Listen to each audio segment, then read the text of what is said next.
Hindi na ito simpleng Pinoy hype lamang dahil mismong official website ng US Open na ang naglatag ng napakalaking statement tungkol kay Alexandra Ayala. Sa kanilang Players to Watch feature para sa 2026 US Open, malinaw ang kanilang description. Si Alex ay magiging one of the biggest attractions at this year's US Open. Ibig sabihin, hindi lang tayo sa Pilipinas ang nakapansin. Mismong organizers ng Grand Slam sa New York ay alam na kung gaano kalakas humatak ng crowd, attention at excitement ang 21-year-old Filipina. At tingnan ninyo kung paano siya inilalagay sa programa. Hindi lang women's singles ang asikasuhin ni Alex. Kasama rin siya sa high-profile mixed doubles championship kasama si Canadian star Felix Auger-Aliassime at invited pa siya sa Stars of the Open sa Arthur Ashe Stadium kasama sina Eva Jovic, Joao Fonseca at Lerner Tian.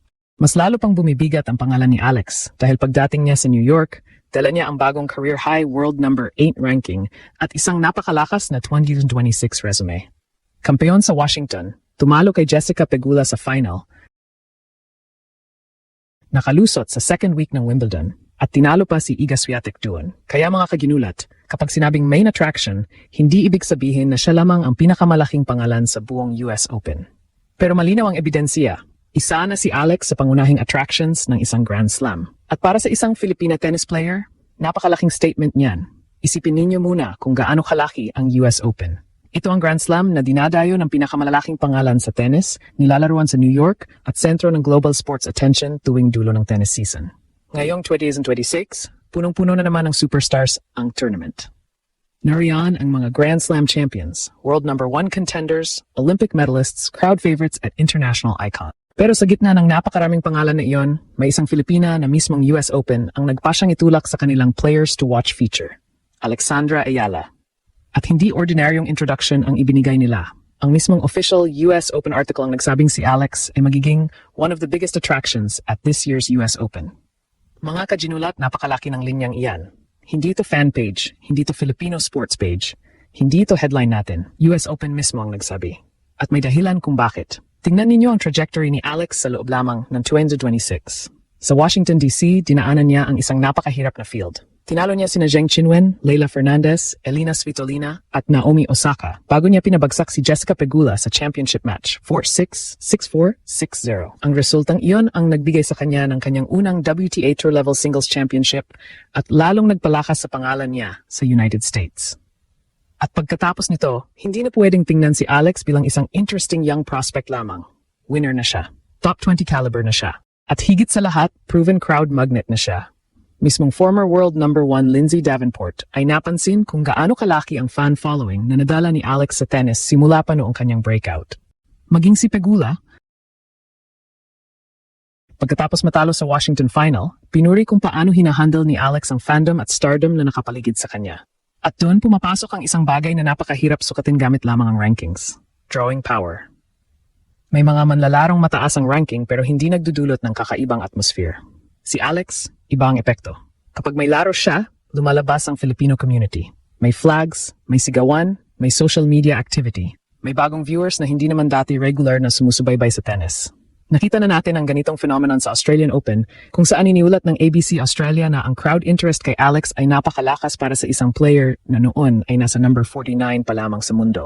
Ngayon, hindi na siya number 49. Pumasok siya sa US Open period bilang world number 18, isang bagong career high at isa sa pinakamabilis ang pag-angat sa women's game ngayong season. At may isa pang napakalaking dahilan kung bakit espesyal ang New York para kay Alex. Dito niya unang pinatunayan sa Grand Slam stage na kaya niyang gumawa ng kasaysayan. Noong 2022, junior pa lamang siya nang manalo siya ng US Open Girls Singles Championship. Noong 2025 naman, bumalik siya bilang professional at gumawa muli ng history nang talunin niya si Clara Tauson at maging unang Filipino player sa Open era na manalo ng isang Grand Slam main draw singles match. Kaya kapag bumabalik ngayon si Alex sa Flushing Meadows, hindi siya basta visitor. May kasaysayan siya rito, may fan base siya rito. At ngayon, may ranking, trophies at victories na rin siyang dala para suportahan ang hype. At dahil dito, iba ang treatment sa kanya ng US Open. Women's singles, Casali. Mixed doubles, Casali. Stars of the Open sa Arthur Ashe, Casali. Hindi coincidence yan. Kapag paulit-ulit kang inilalagay sa mga event na gustong panoorin ng fans, malinaw kung ano ang nakikita ng organizers sa iyo. Attraction, star power, audience.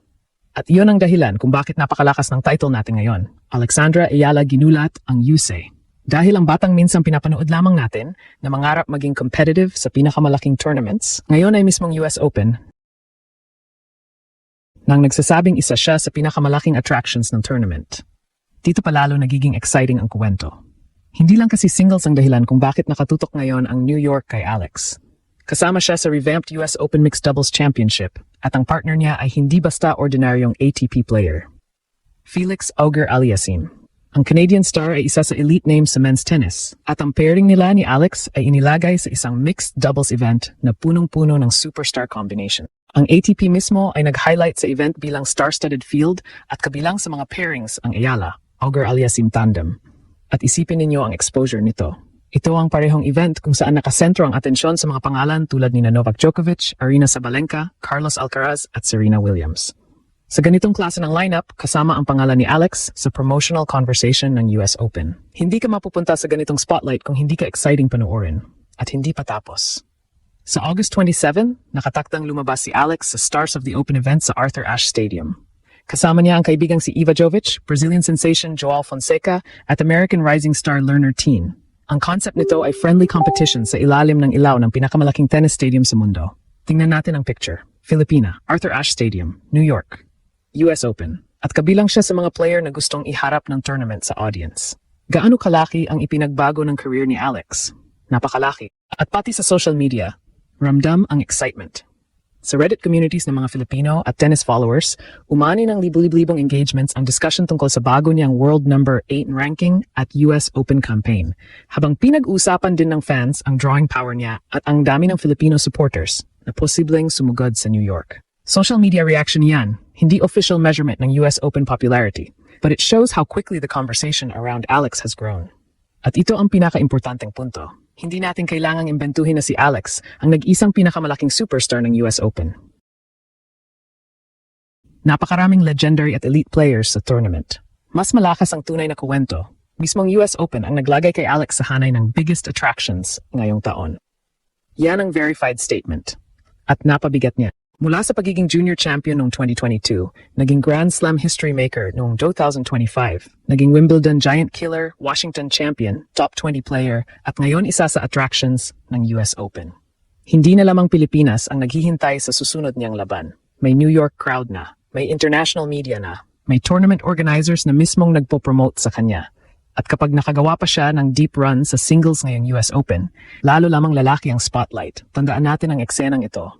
Dati, pangarap nating magkaroon lamang ng Filipino na regular na makapasok sa Grand Slam main draw. Ngayon, ang Filipina natin, isa na sa mga player na gustong panoorin ng Grand Slam audience. Alexandra Ayala, world number 18, Washington champion, US Open history maker.